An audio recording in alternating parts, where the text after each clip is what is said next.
Hey guys, this is Dr. Hub. In case you haven't subscribed, please do subscribe for updates. Lung compliance.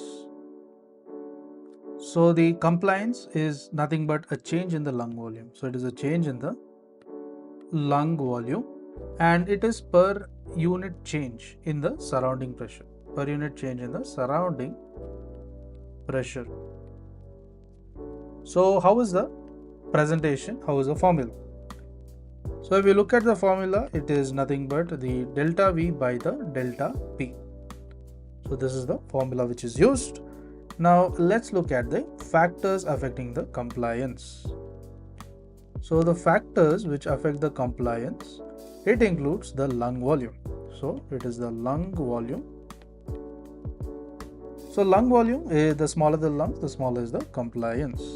So small lung, small is the compliance. Then for a given size lung, the compliance becomes less at extreme of lung volumes. So if there is a given size of lung, the lung size, the compliance, it becomes less.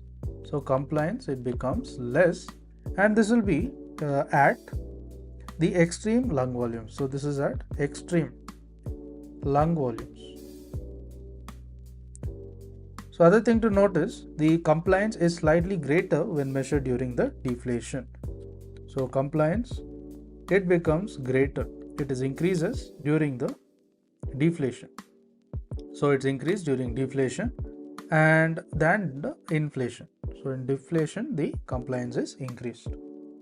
Next is if the surface tension is more. So if the ST means the surface tension. So the surface tension, it becomes more. So in case the ST is more, the compliance, it becomes less. So the compliance, it becomes less. And in case the compliance is measured with a saline, so when the compliance, if you see it is measured with a saline, so when it is measured with the saline is more than the compliance measured with air. So in terms of saline, the compliance will be more compared to that of the air.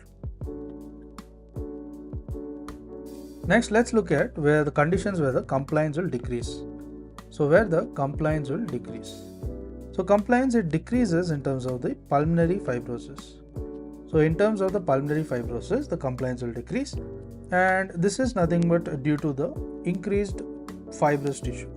This is due to the increase in the fibrous tissue, and this is in the lungs. So increase in the fibrous tissue in the lungs, and it makes it less elastic. So there is less, it becomes less elastic, and thus it is less expandable. So it becomes decrease in the expandability. Next, there is a alveolar edema. There is presence of the alveolar edema, and this alveolar edema, it prevents the expansion of the alveoli.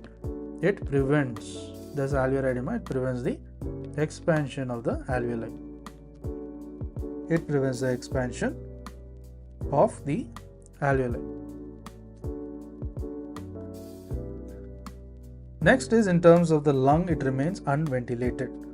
So when you see the lungs, it is unventilated.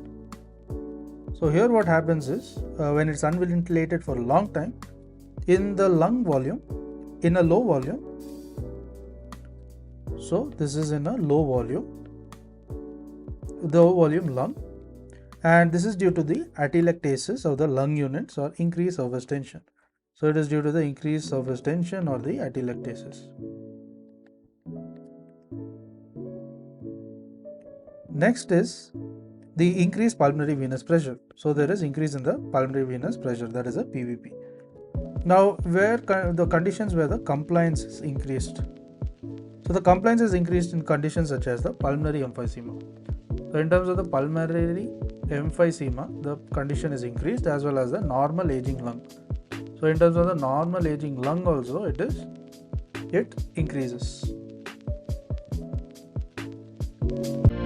To learn and grow daily like this, please do subscribe.